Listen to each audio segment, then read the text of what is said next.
Welcome to the Big Book Club. I'm Damien Barr, and tonight's show comes to you from Lanark Memorial Hall. Thank you for joining me. I do wish that you could be here, but in line with current COVID regulations, you're tucked up at home. I've freed my gorgeous guests from their dressing rooms, and we've got plenty of incredible stories for you. Tonight's theme is memoir, which includes the words me, moi, and I. We've all got our own story to tell. I told mine about growing up just down the road in Maggie and Me. This direct relationship between writer and reader, between their life and your life, is why we love memoirs. That and pure nosiness. Reading the life stories of my guests tonight was genuinely life-changing. And my guests are Janey Godley, Alexandra Heminsley, Lem Susay, and Jeanette Ayashi. And I'll be having a wee moment later on with a book group of celebrants in Clackmannanshire. Now, our first guest has been blocked by Trump, she told me earlier, since 2012, admired by Sturgeon and watched by millions online. Her career as an actor, comic and writer began almost as soon as she started to talk, and she's not stopped. She was born in Shettleston in 1961, surrounded by characters and poverty that even Dickens might have thought a bit much. It's this world she brings to life in her incredible memoir, Handstands in the Dark. It's fearless and fabulous, heartbreaking and heartwarming, and so is she. Joining me on the sofa, wee Nicola, Big Isa, and all the Sandras, the one and only Janey Godley. Hiya. So nice to be here. It's very lovely to have you here. I'm very excited. I am too. Have you been blocked by any major world leaders on Twitter today? Not today, no. No, they've all been very busy, so they're not looking at me today. I think you could squeeze in a wee Macron before midnight. Just a little bit of French harassment. Always. The memoir, as I said earlier, it is heartbreaking, it is heartwarming, it is incredible. I read the first page and I was like, I do feel like I've already read about 5 memoirs already. There's more happens on the first page of that book than happens in most people's lives. Will you read us a wee bit? Sure.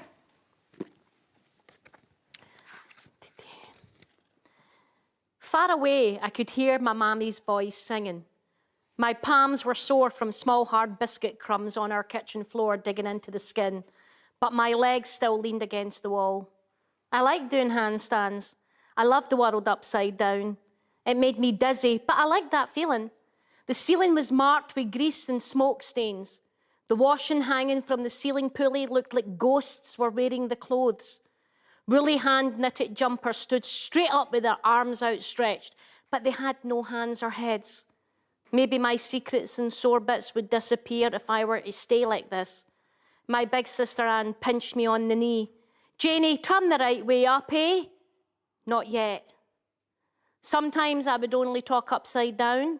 Sometimes I would talk in code only I knew. Sometimes out in the street I would kneel down and scoop puddle water in with my hands because I was thirsty but too scared to go home and face what was there. My first memory has been about 4 or 5 years old and standing outside our small first floor flat in the East End of Glasgow laughing. I was the only one laughing. Everyone around me was crying. Our first dog was being taken away to be killed by the vet. I was laughing with happiness because I had an ice cream. No one ever bothered to ask why I laughed at strange times. I had 2 elder brothers, Midge and Vid, and 1 elder sister, Anne. I was the youngest, so I was allowed to be daft. When I was about 7 years old, I laughed when I realised the words real fun are an anagram of funeral.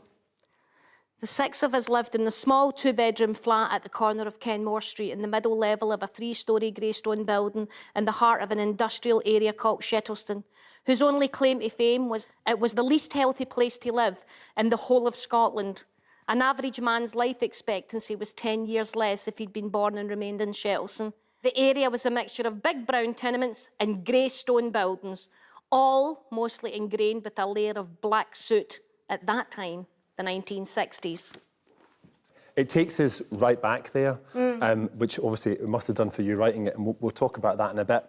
Tell me a wee bit about your mum and your dad, because your mum, it seems to me, really knew what storytelling was. Yeah, Annie was definitely a character. She was this thin whip of a woman. She would dance to Hollywood films and she had dreams of the everyday housewife that never came true. But in real life, she was traumatised, I think. She was always in debt. She was always telling lies and don't tell your daddy, don't tell your daddy. And the house was really dirty a lot of the times. And when anybody ever said, oh God, your house is a bit dirty, my mammy would say, Myra Hindley keeps her curtains clean. So she had a very dark sense of humour. She never thought having a dirty house was a bad thing when people had clean houses but hurt kids. But she also knew that I was being hurt as well, but she hid it deep inside her. She ended up in a mental hospital a few times. That's what it was called then. She had epilepsy and fell about a few times. Once in front of me, she put her feet in the fire and almost burnt to death. She's quite a drama, was Annie. I mean, I'm making it sound funny, but she had a very tragic life. But she always had big dreams. I want to talk more about your mum later, because I felt by the end of the book like I really knew her, and I think that's one of the great successes of it. Tell us about your dad. You say your mum said, "Don't tell your dad." Why? What would he have done? I mean, I had a very good dad. I mean, my dad was the man that fixed the radiograms. He fixed the televisions of everybody. He was very good with his hands. He was a functioning alcoholic. I never knew my dad was an alcoholic until he told me he was an alcoholic. He held down a job, he worked, he loved my mammy. The two of them were crazy together, but he wasn't like the violent father that punched you all about the house and the kids all ran down the street screaming. But him and my mum I think she had created that many lies about the money. I don't know what she did with the money. You know, they should have been okay, but I think she was a gambler, you know, and I remember being in this shop and I could look down and there was cigarette ends and it was dark, so I was under her coat and I could hear them, no, Newmarket, and it was the horses. So she's obviously got me in a bookie shop. So her and him loved each other. They used to kiss and I'd try and separate them, you know. I think that she just never got to live the life she wanted. And like many women back then, if they had emotional problems, you know, they weren't allowed a nervous breakdown because she had 4 kids and the fair was coming up, so she had to put that in the back burner. And she just lived her life on Valium and Mandrax and phenobarbital. I can still remember the names of all the tablets. To this day, I still have a problem trying to swallow a tablet because it reminds me of her taking tablets all the time. That kind of poverty, I mean, at one point you describe picking fleas out off yourself. Yeah. And throwing them into the fire so you could hear the noise that they made. Yeah. I had scabies as well, and I had nits. When I tell my daughter that, she just stands fully frozen and goes, oh, don't tell me anymore. But it was normal. I remember seeing mice run about and stuff like that. I think that her mum died young. So when my mum got married, she had a brother at 5 and a sister at 8 who were motherless, so she looked after them. And I think that she had an abusive childhood as well. The more I look into it, the more that is being revealed. And I think she had been learning to keep so many secrets so early on that she brought so much of this into this marriage, where she was putting up this facade. We're a big happy family, everything's fine. But in the background, there's child abuse, there's trauma, there's a lot going on. I want to talk about, it's a feeling that I recognised as a child, and I suspect it's a feeling that I feel like Lem will recognise this from his home situations too, is of being afraid to go home, which is supposed to be the safest place that you can be. It is the place that you're supposed to go when stuff happens in the world. You're supposed to go home and you're supposed to know that you'll be okay. Yeah. What was it that was making home scary for you? Home scary for me was my mum's younger brother, David Percy, who was a child abuser. He was a paedophile. And he was always lurking around. And I used to drag my legs going home thinking, please don't let him be there. And of course, he was there a lot. And he put me through a whole range of emotions of abuse, physical abuse, sexual abuse. He threatened me, he beat me up a few times as well. He's dead now. This is what I wanted to ask you. It's a shame. I'm really glad to hear that he's dead. Yeah, well, I actually got him put in prison in 1997. I took him to court. My sister and I, we stood up in court and he got found guilty and got put away. People always say, you know, when you go through abuse like that, do you spend the rest of your life, you know, exhaling, forgiving? No, I hated him every day of my life, and when he died, I got up and opened a wee bottle of gin and had a drink, because when you're a child and you're scared to go home and you know what a man's going to do to you, you don't spend the rest of your life drawing rainbows and making macrame and having healing sessions. You go, I hope he dies quite soon. And he did, so that was quite a good... It was a Sunday. Handy. So maybe now, no, it's not the best time to seg into your, like, marrying into a major Glasgow crime family. Well, I don't think they are. I mean, Random House had it... That was the way it was portrayed in the book. That's what definitely how they pitched it. Yeah. They just don't know Glasgow. No. My husband's one of 7 sons, and a very patriarchal family of men. And they were dodgy. For sure, they were dodgy. They didn't really like me because I couldn't be told to shut up. For some reason, really dodgy, loud men don't like women who don't shut up. So we kind of clashed quite a bit. But yeah, we're still married. We were 40-year married last week. Congratulations. Thank you. It's been tough. He's still alive. You'll be happy to know. You say in the book that you left him 40 times. Yeah, is that the number 40 is ringing a bell? Yeah. And you have had the one child, obviously, Ashley. Yeah. Who I don't breed well in captivity. You've got her, and you're still married to him. Yeah. I'm really surprised. Yeah, I am too. Yeah. Every morning I'm like, what? Why are you still here? No, his family were... It was all just men, dead annoying men, and they had no sense of humour. I don't know how I managed into a family with men who had no... I mean, for instance, I remember once I was sitting with my father-in-law and his current girlfriend said, oh, my ma's got a lot of squirrels round her back. And I went, must be really hard to get her coat on. Nobody laughed.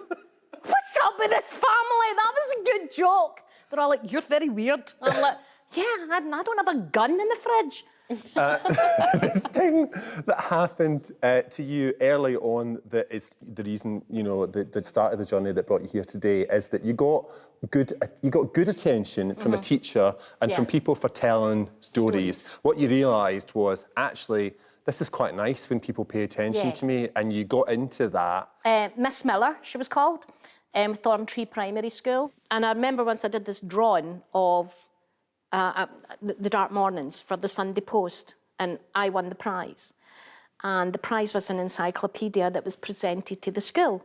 But because I was the tatty child of broken sandals, knits and scabies, the headmaster decided that, no, we can't let her present the book. We'll give it to another child who has a pristine uniform, who was quite much a bully.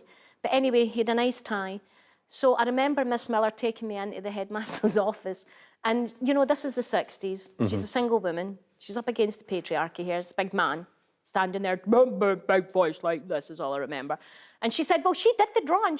No. And then she took me outside. I just accepted it because you're a kid. You're like, this happens all the time. But her hand was really gripping me tight. She was very angry. And as we were walking up that corridor, she stopped and she turned round and she kneeled down and she looked at me and she went, one day you're going to be a writer. One day you're going to write these stories down. One day you're going to tell everybody everything. And see all these people, they're insignificant and you will be better than them. So a wee bit of praise from a teacher made all the difference. And if Miss Miller is still out there somewhere, she saved my life. She did. And I wished I could meet her again and tell her so. When did you start to write this story? What was it that enabled you to, or made you want to look back? Well, I started doing stand-up in 1995, and then in 2002, 2003, I was doing a show at the Edinburgh Fringe, and I was doing stories back then about child abuse, murder, and mental health issues in comedy. Way before anybody else did it, I was doing it. It wasn't called confessional comedy. It was called That Woman's an Awful Embarrassment, and she keeps talking about her things. So I did it then, and there was a guy in the audience called John Fleming who helped write Malcolm Hardy's autobiography, and he said, you've got an amazing story. He approached Random House and went, I've just met this woman. And then he put it all together. Random House says, there's a book deal. What was the writing of it like when you looked? Because you've obviously, it's one thing telling stories and standing up and doing it for a laugh as well. Very different from when you actually have to sit down and go, what was this really like and how did I really feel? That's a very different process. I tell you what, it wasn't that hard. I'm writing fiction just now, and it's literally so hard. I want to just eat bricks and scream. Writing that was easier because I already had the story. I just had to mould it out of me and get it out of me. How does it feel for you when people share their own stories with you? I think it's good. I didn't want it to be a misery memoir. It's not a misery memoir, No, it's I know, very but funny. I didn't want it. They kept on putting a very sad child on the front, and I'm like, I was the happiest kid alive. I had a really horrible time as a child, but I also had a better childhood than Ashley Story could ever have. I got to climb dikes. I got to swing off tenement buildings. I got to hang off the back of lorries. She had everything hand sanitised and wiped and wasn't allowed E-numbers. I was drinking out of puddles and living in parks. I had an Alsatian I brushed backwards and pretended it was a wolf. She never got any of that. She was deprived in her own way. She was deprived in her own way. She wasn't even allowed a Barbie because it sexualised her. It's like, no. But I want to go back to this because I feel like you haven't really answered me properly. What is it like for you when people share their stories with you? It's hard because I don't know how to react. But what I do know is I'm glad they got it out. And there is a lot of people out there who had horrible, horrible sexual exploitation done to them as children. And the one thing I always knew was it was never my fault. I never once believed it was my fault. I never really healed. I just kept the anger in and kept the anger out and just waited for him to die. And I never once went, well, that's that, and I'm feeling good about that. After he died, you felt better? Yeah, no, I always felt better because I knew he couldn't sit in his local pub because I told everybody. Everybody knew David Percy was a child abuser. Everybody. Couldn't go back to the bonds. He couldn't play the flute. He couldn't sit in a pub because everybody knew. The one thing he told me to shut up, the one thing he tried to keep a secret, I told the loudest that MD could tell. So the shame was his. It was never mine. Nor should it have been. Tell me about the novel that you'd rather eat bricks than write. I'm doing it just now. What's it about? It's fiction.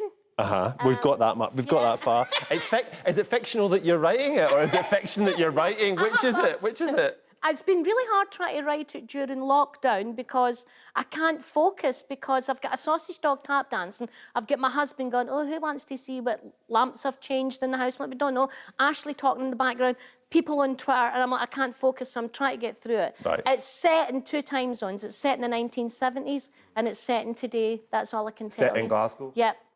Jeanette, you're writing a memoir just now, right? A sort of poem memoir. Yeah, it's quite poetic. It's poetic. Yeah. It's poetic. I'm getting slapped on the hand for it, though. Why? Because I think a lot of people want memoir to be quite an easy prose to read, to be able to digest. But when you get quite flowery and baroque with the language, they're like, just tell the narrative, just tell the story. But for me, language always is poetic. So my story always is going to have an element. I wanted to call it Lonerlust, a poet's memoir. But then the editor that's working on it just now, he changed it to Lonerlust, postcards from a passed-on world. This is about travelling around the world. Lonerlust? Lonerlust, yeah. It's a word I made up. Oh, I like Desire it. to be alone. A desire to be alone. Yeah. I'm into that. Alex, you just delivered a novel. Yes. Like, was it the day before yesterday? Yesterday morning. Yesterday morning. Yes. Has that fact sunk in yet? I sat on the train up here and just stared. I was like, I couldn't read anything. I had no more words left for my eyes. Tell us a wee bit about that writing during lockdown thing, because I've watched you doing some of it, so... Yeah, it was like Janey was saying, it's concentration. Like, at the beginning, we were literally told everyone's going to die if you're not hypervigilant. Yeah. Which is really not conducive to, I'm just going to close the door and go to the castle in my mind. Like, that felt very irresponsible in April. Yeah. And then once I kind of got used to, like, feeling proud of not doing that because it was irresponsible, it was very hard to find that thread of concentration and imagination as well. Like, the real world has been throwing too much for imagination to compete recently. Yeah, I have 5 mini panics a day. I'm like, oh, I'm going to write my book. This is great. I'm going to die. No, I'm not. It's fine. Just going to write the book. Oh, this is good. I like this. No, I've got a really good bit here. That's literally... That sounds, yeah. No, I think it's amazing that anybody's written a single sentence during the whole thing. Lem, have you been writing during lockdown? Reading. I've done a lot of reading. Oh, well done. Which is the same as writing, but other people's writing. Yeah. I did a little bit of writing. Yeah. I did wrote a poem God, that sounds so ineffectual, doesn't it? You know, what did you do? A I wrote one-page. a poem. Oh, my days. And I wrote 2 plays for the National Theatre during lockdown. Oh, well, you just throw that in casually at the end. Oh, I wrote just 2 short plays. plays for the National Theatre Yeah. that involved my sausage dog. Honey, as well. let's just call her by her Honey. name. Honey, who Honey. everybody loves, but they don't realise that she's actually hates everybody, and people keep saying, my child loves Honey. I'm like, don't bring her near Honey. Honey will bite its wee squeaky voice because she hates everybody. And I've got a book out today. Guess what it's called? I'm not going to try and do it. I'm going to let you do it. Frank, get the door! So it's been transcribed of all the videos that I did in the voiceover, are all transcribed with some beautiful illustrations by Christina Connolly, who did the original drawing of Nicola for Frank Get the Door, and it's all in one book. So Fantastic. Has she ever tweeted you back about the videos and stuff like that? Do you know what she thinks about it? she has said public. I've seen videos of saying I like what she does, and you know she's very clever because she gets the message across, but she does it funny. But you know, I don't know how she's feeling about every single time one of your ministers screw up and I give them a kick up the bahookie. But that's what satire is. That's why I don't want to be any politician's friends, because I want to be able to, you know, hold your feet to the fire when you get it wrong. Very good. And I do. You certainly do. I mean, there's not one of them that you've let off. No, I like to have a right good go at them. And you know what? If it's keeping me sane during lockdown, making up people's funny voices, then who says that's wrong? You're not doing anybody any harm. No. Thank you, Janey Godley. I'll let you go and relax with the others. Thank you. The best memoirs make you feel like you really know the writer, inside and out. That's certainly true of my next guest, who takes her own body as her subject. We wince at every needle as she reveals what IVF is really like, and rejoice with her as she gets the family she's given so much for. When her husband begins to question their gender and starts to transition, this fledgling family is put to the test. It'll have you in bits, in a good way. Here to show we all have somebody to love, it's Alexandra Heminsley. Hi. Hi. Welcome to the show. Thank you for having me. It's the first time I've talked about this book, so I'm This is a world premiere. It's a world premiere in Lanark. Why don't you give us a wee reading and then we'll have a talk? Okay. Well, shall I give you a little bit of context because it's Go for quite it. far in. I had IVF. I had a DNA test for chromosomal disorders and stuff. And when I was pregnant, and I was told by the technician that I shared no DNA with the baby, and she didn't know why. And was it an IVF baby? That could be the problem. So for a significant amount of my pregnancy, I wasn't actually sure if it was my baby. Then a couple of weeks before I had the baby, the child does exist, he's happy, all is well. I was assaulted on a train coming home. And then when the baby, who's 3, I should stop calling him that, he'll probably get cross if he ever sees this. My then husband realised that she needed to transition. And so the family, we separated. And the combination of those 3 things, I sort of floated up and away and out of my body. And this book is about how I sort of decided to, and then found my way back into it. And this is sort of that moment when I'd split up, when I separated from my ex, and there were a lot of opinions to be had. I was often defensive on Dee's behalf. It was clear that being trans had never been a choice so much as an essential part of her reality. And I'd spoken to enough friends about the potential torture of coming out to know that to some degree it wasn't my news to discuss. Yet it was my life which had borne this huge burden. It was tricky to be caught in a hamster wheel of mini gender studies classes, repeatedly explaining emotions that essentially weren't my own. Each time, each person, each interaction required a fresh, hastily made set of decisions about how far to explain, how long to spend, how much of another precious day of my baby's infancy did I want to spend mired in this. The huge asset that I did have was something I thought I had lost long ago. My choices, my agency, my response to the situation. Since we'd begun the process of IVF, I'd effectively handed over my body. I'd felt those choices and that sense of agency removed time and time again.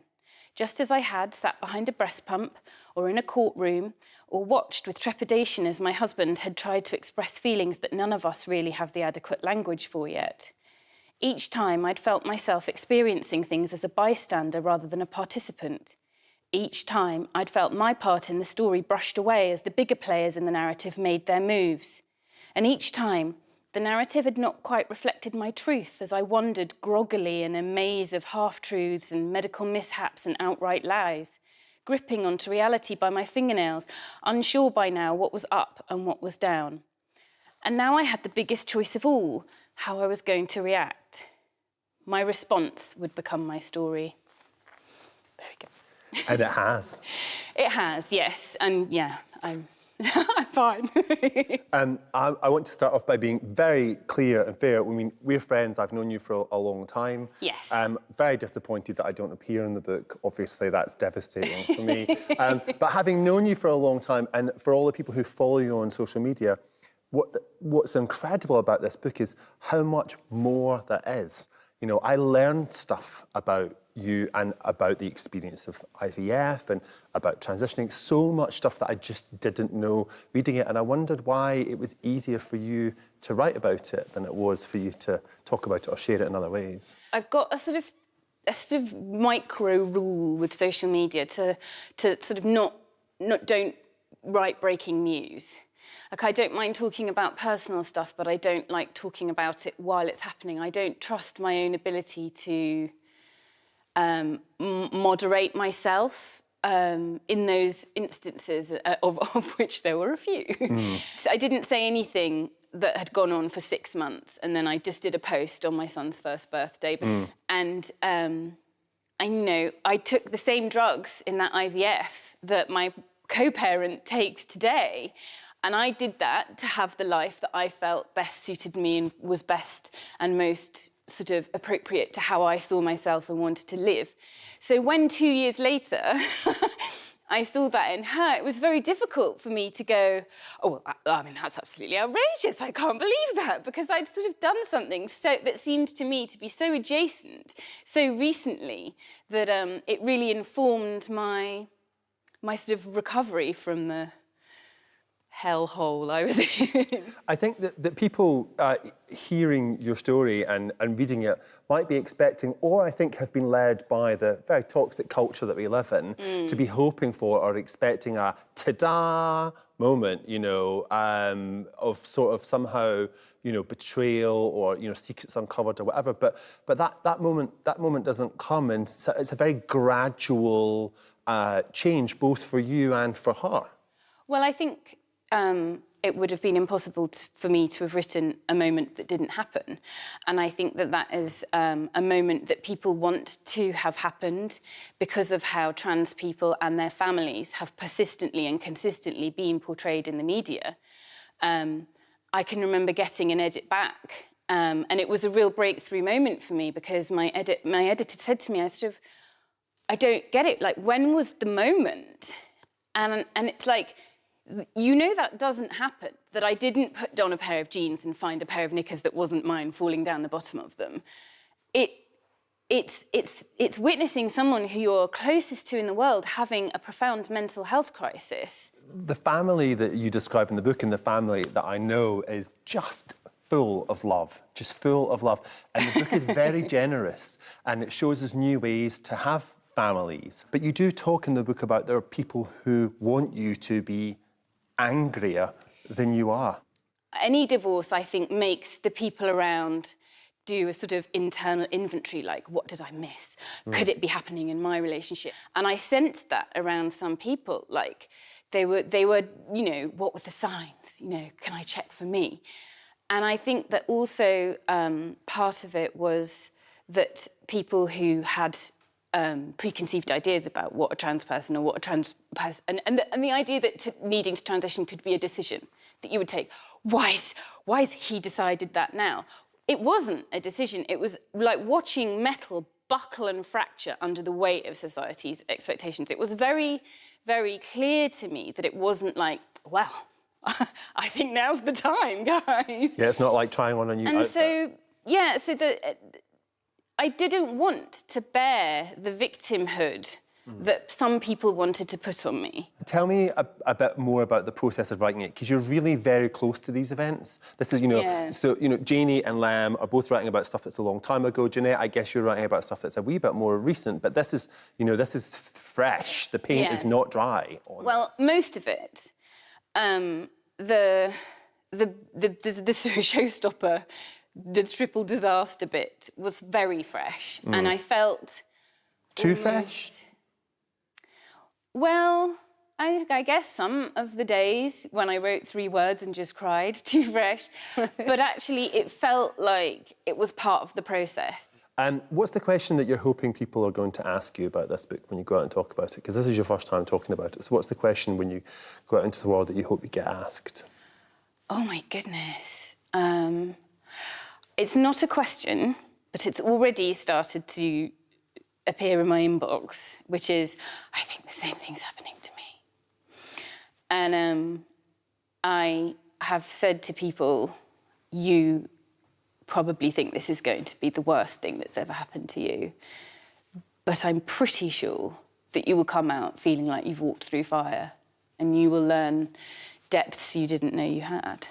I think your memoir is going to change a lot of lives, and I think it's going to change the conversation.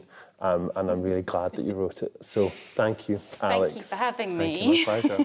Thank you. Our final guest is one of the most inspiring people I have ever met. He was the official poet of the 2012 Olympics and is Chancellor of the University of Manchester and a judge of this year's Booker Prize. His memoir, My Name Is Why, tells the story of a boy who is given many names and told many stories about how he came to be, by the woman who carried him, the family who tried to raise him, and the so-called system that failed him at every turn. And yet his is a profoundly hopeful story of resilience and courage. Before we talk to Lem Sissay, I met with an inspirational group of Clackmannanshire celebrants for some soul-searching.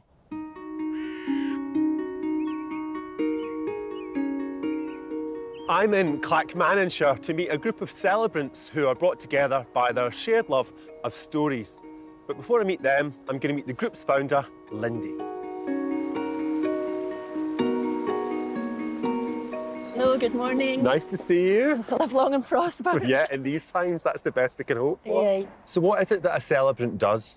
Celebrants create and deliver ceremonies to mark like all of life's major milestones, really. So from birth, marriage ceremonies, and then right through to end of life and funeral services. So it does seem like a big bit of what you do is gather stories, create a narrative about people's lives. The work is absolutely wonderful because you do get to share in some of the most amazing stories and some of the most heartbreaking stories and difficult stories.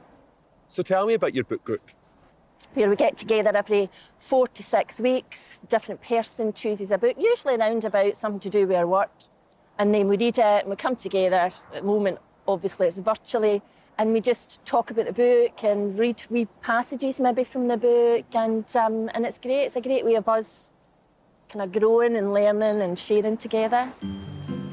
For a group whose work celebrates life stories, their latest read is spot on. This book is brutal, beautiful and brilliant. My Name Is Why by Lem Sissay is his memoir of finding out who he really is. He was born to an Ethiopian mother in England and placed with a white family. He was then taken from them and put in a series of foster homes. And each foster home took him further from who he was or who he thought he was. The book is a series of official records, of poems, and really of the most intimate recollections and thoughts.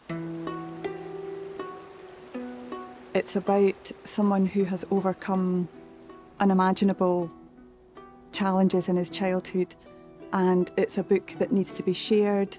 It deserves to be listened to, and we need to learn from it.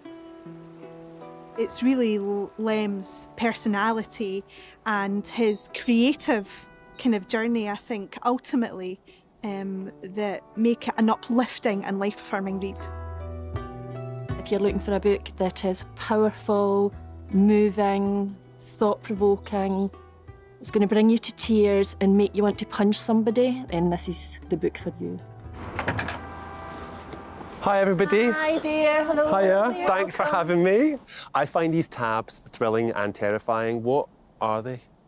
There were some phrases and just some things that really kind of stood out for me. What he says, and this is what really touched me, was the scene encapsulates what it feels like to be hounded by the people you have been trained to love. And that just, to have hounded and trained and love all in one sentence, just it just gave me the chills, actually. So did you find it a sad read overall? It was sad, but I didn't kind of feel emotional at all until the very end of it, when he talks about being gifted the typewriter. Oh, God, the typewriter. And I just crumbled, actually, when I read about the typewriter, because to me it was hope, and it was his salvation, and it was what he was meant to do, and he could push through all of this, and he could emerge, you know, who he was meant to be. So for me, I felt like it was, you know, it offered an inspiring message of, without being cheesy, of, you know, this is where I've been, but not who I am. No. And I thought that was magic. He's taken this story and he's turned it into something so beautifully creative. So the one thing that's come out of it is his gorgeous creativity. Yeah. So is Lem's story the kind of story that you come across in your line of work? Yes, sometimes those kinds of stories might not be apparent initially, but the way that we're kind of trained to ask questions and to inquire mean that we can tease stories from people in a gentle way that hopefully allows them to feel open enough to maybe reveal things that they might not have initially wanted to. And then you get a fuller picture of the person. You're not just getting one aspect, as it were, of their story. Well, thanks for sharing your stories, and thanks for having me here today. I've really enjoyed it. So I'll let you get on with the rest of the book. Thank you for coming. Thanks Thank very you. much.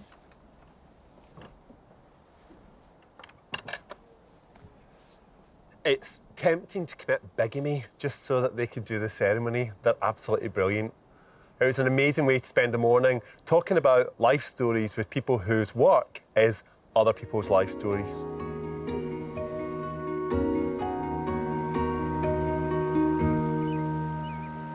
I left the celebrants in their garden talking about that book. They loved it, I loved it, and I've wanted to have this conversation with you ever since I read it. I've seen you reading online, and now I get to see you reading in person. Please give us a wee bit from the book.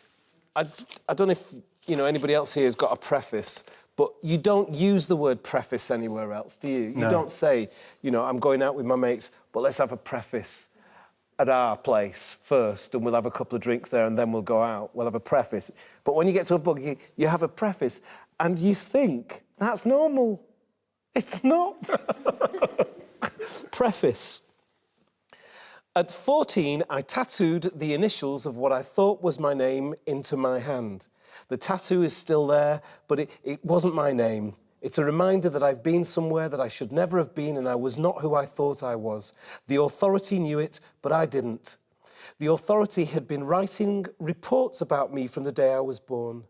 My first footsteps were followed by the click, clack, clack of a typewriter. The boy is walking.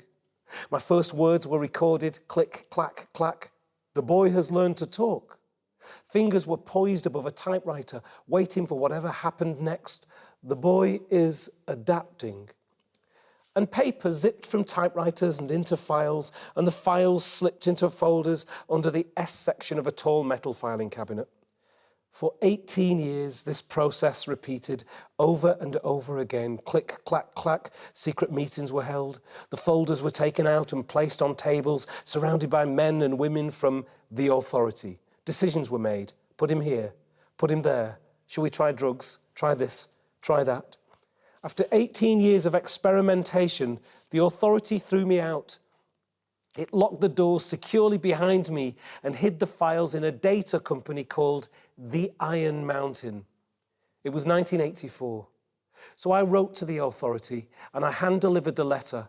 The reply informed me that I had to write to customer services. So I wrote to customer services, and customer services replied to say they were not permitted to release the files. The authority placed me with incapable foster parents. It imprisoned me. It moved me from institution to institution. And yet now, at 18 years old, I had no history, no witnesses, no family.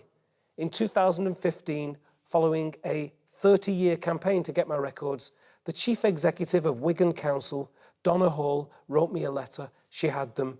Within a few months, I received 4 thick folders of documents marked A, B, C, and D. Click, clack, clack. On reading them, I knew. I took the authority to court. How does a government steal a child and then imprison him? How does it keep it a secret? This story is how.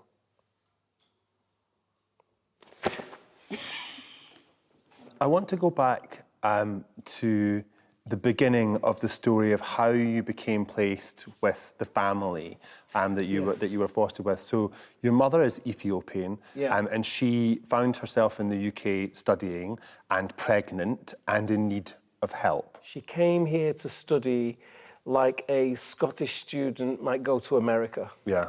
In exactly the same way, but she found herself pregnant like women do occasionally, you know. So my mother was put in a mother and baby home as she was pregnant in another country with no family and studying here. Mm-hmm. And she said, no, I don't want him adopted. I want him fostered and I'll take him home when I finish studying. And the social worker gave me to foster parents and said to them, treat this as an adoption. We'll get her to sign the adoption papers. Because she's a black woman in the country on her own. Yeah, it was 1967. It's the year before the Enoch, a few months before the Enoch Powell speech. It's a few months before Martin Luther King is shot dead. Race and racism, particularly in England, was rife then. There was more distress in 1967-68 than we are experiencing now with Black Lives Matter. The child is taken. The social worker gives me to foster parents, says, treat this as an adoption, but his name must be Norman, says the social worker. So I thought my name was Norman. It's nice, isn't it? Norman, can you see it? Wow. You see the Norman.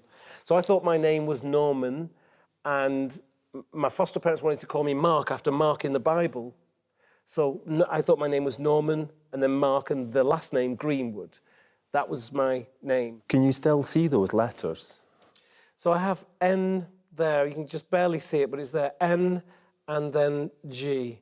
And there I had a word, and there is a cross as well, and there's various other bits up my arm. That's self-harm, you know, for a 14-year-old kid to do that. And actually, when they became scabs, that's what the tattoos were. Like, people are into tattoos now, but these were not like that. You know, the only other tattoos we knew about were the ones that you get when you go into Strange Ways, and you get the teardrop there, or you get the swallow.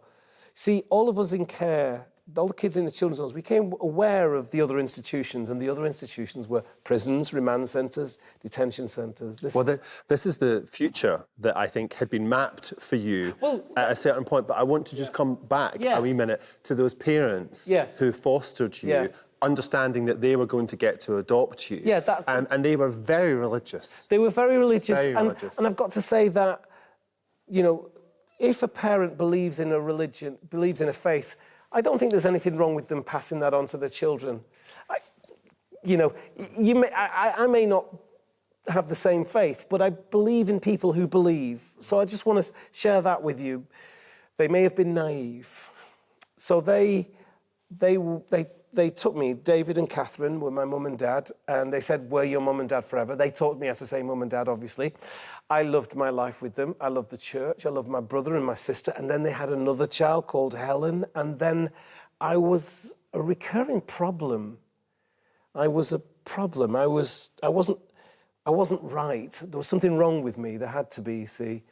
There was just something wrong with me because I was irritating them, and I didn't love them, you see. I didn't love them because I wasn't from them, and everything I did, I was doing it against them. So when I stole biscuits from the tin, I was doing that because I fundamentally did not appreciate what they had done for me, and that's because there was something wrong with me. So they're looking at me like I'm an enemy in the house by the time I'm 12. I'm just their first adolescent. At 12 years of age, they put me into children's homes and said they would never speak to me again. and they would never visit me. And they never visited me while I was in care for the rest of my childhood. Not once. Not once. The idea was I go into care and I become whatever they were projecting on me, and I just wasn't that way. So I was held in 4 different children's homes, and the last one at 17 and a half was a virtual prison for children. And I was put in there, I was locked away, there was a quiet room, which was a padded cell. I was marched down corridors in size order, and I was supposed to think of this as normal and that I deserved it.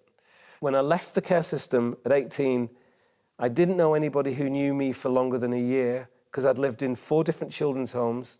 Children came in and out every month or so. Staff changed every 4 hours. The last one I was in for 7 months. And I know that all that family is a set of disputed memories between one group of people over a lifetime, and I had nobody to dispute the memory of me. And I wrote poetry, and I was given my birth certificate, and my birth certificate had the name Lem Sissay on it. And from that moment, I called myself Lem Sissay, because that was the truth. And then I was supposed to go on and get on with my life and be ashamed of my past. Were you ashamed of it at that point? I've never been ashamed of my past. I'm like Janey, you know. So I stand by myself. I'm my own Good warrior. on you, brother. Yeah. I'll say this till I die, that I am not defined by my scars, but by the incredible ability to heal. Meaning the moment that we're cut, we're immediately healing. You know, so what are you going to spend your time recognizing, you know, the depth of the cut or the absolute miraculous power that you are immediately healing? You know, even feeling pain, even anger is healing. You say in the book that some of the most institutionalised people in the care system are the people who work in it. And I was desperately looking for people in there to care for you. That's their job, right? That's what it says. I wanted them very much. There was one social worker who seemed to be trying to do his best. Can you tell us a bit about him? His name is Norman Mills, and yeah, he was my last social worker, and he saw me. Institutions, whatever they're there for, it's so easy for them not to see the person that they were built to look after. It's the strangest thing. It's easier for them. It's easier for them not to see the individual. Yes. Institutions suddenly become more concerned about how they are built than what they were built for. So it needs people inside there to look after themselves. It's important. Look after your well-being, but also to break out and ask occasionally to your colleague, to the child that you're working with, to the mentally disabled person that you're working with, to the old person, the aged person that you're working with, are you okay? And then, or don't ask the question, listen to them. And that's what a good social worker can do occasionally. You know, it's not a them and us situation, this. You know, all social workers are under as much pressure.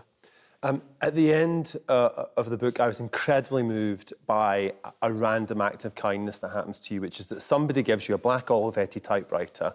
And I was thinking, was that Norman that gave that to him? Did you ever find out who gave you that typewriter? It wasn't Norman. It wasn't. I don't know who it was, but it wasn't Norman. You still don't know. I have had so much kindness from people from the housing estates of Atherton, Lee and Wigan, who, on one hand, you could quite easily look at and say, well, they've used the wrong word, they've used an N-word, but they would fight for me if they saw anybody who being racist towards me.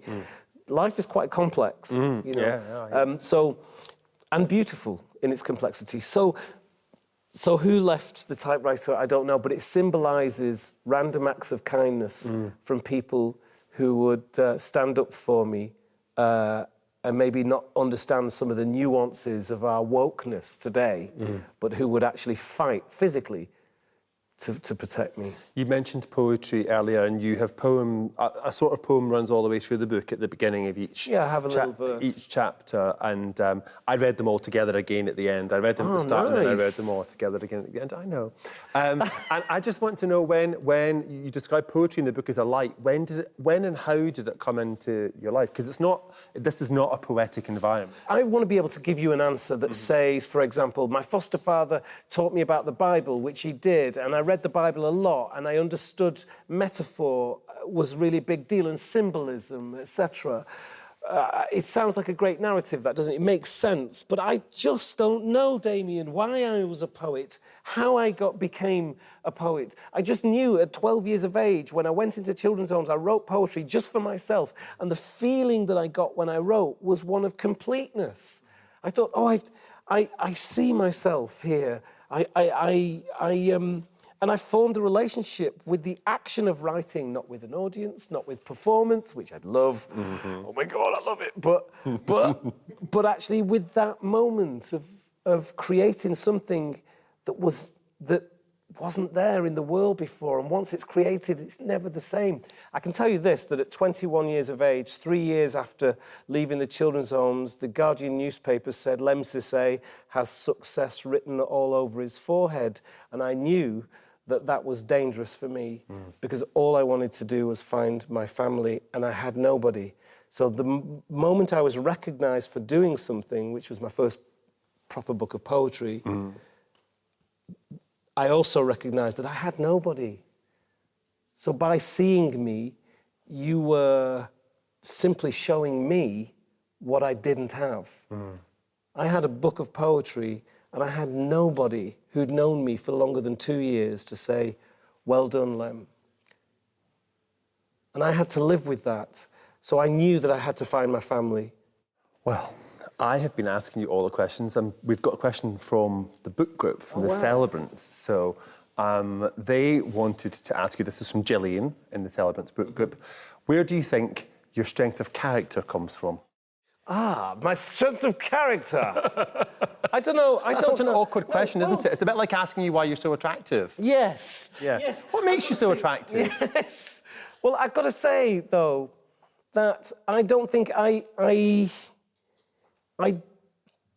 Okay, firstly, to answer the question, where do I think my strength of character comes from? I didn't have anybody to let down. Yeah. If you have nobody, then you have a lot of options because there's nobody trying to tell you not to recall a memory. A lot of the time we can't write memoirs because we've got family and we don't want the family to actually, Yep. Which is why it's really good, because writers, they lean into the story, to the horror. They're the ones who stand up at the Christmas dinner and say, shall we talk about Uncle Kevin who's not here? Because he's got a different story to tell. But creativity is not the monopoly of artists. And being strong is not only the storyteller. I think of my foster mother as being incredibly strong, incredibly flawed in parts, but then so am I. We're carriers of stories. And we do have to have a strength of character, I think, to carry a story, but so does everybody. It's just that they don't always say them. They don't always write them down. But that doesn't make me any stronger than them. We went into the burning house and we described what was going on in there, and we legged it out, and we got burned, but we were lucky that we got out, but we know others that didn't. Yeah. Well, I'm glad you got out, and I'm glad you brought the story with you, and I'm glad that somebody gave you that typewriter. Thank you, Lem. Thanks. Now, an award-winning poet who is currently working on her own memoir. Here tonight with a piece about love and longing, it's Jeanette Ayashi. Jeanette, tell us a wee bit more about what you're going to give us. Well, very briefly, it's a poem about a love affair with another writer. So you can imagine the intensity and the drama and the play with language. And as Shakespeare said, seduction is an affair of language. It's a big part of it, but it gives a lot away. But I'm happy to read it here for you today. Jeanette, Take it away. On Keeping a Wolf, for McGilvery. Like all the therianthropic women that have tapped Virgil's sorcerer for his poisonous herbs, I keep the wolf chlorinated with friendship instead of suffocating her with the trappings of love. That night we met, she appeared straight from a Glasgow Gothic tale with metronome footsteps, fireproof in lace and velvet, engulfing me like a hurricane on its hind legs. We leaned into each other over a bar of people punctuated like rain, our superstitions and similarities center-aligned. We spoke in furious tangential tongues. Giddy on her smell of clementine peel, argan and tinder, I leaned my head back against the chair where I watched her corset-tight chest rise and fall until brazen-clad in confessional ink, we escaped to smoke cigarettes and kiss, a feral pawing of retractable flames in doorways. She invites me to her daylight guise, an antique bookshop in the grass market, a fitting cove for a wolf, where I clasped her book like a talisman, bulletproof in its protective shield, and wondered what the throat of the heart would sound like under midnight's sober bell. We played shop. Tourists ask for Kipling and whiskey guides. She tells me where her true love is tied. To a married man, she is known an epoch.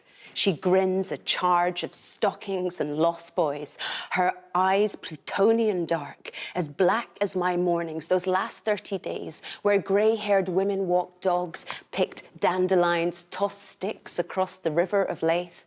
But here, now, she is the broken stem of white latex, an old world language in concertina with the sky. She is African arrow poison, dismantling my pulse, and I'm running out of places to hide.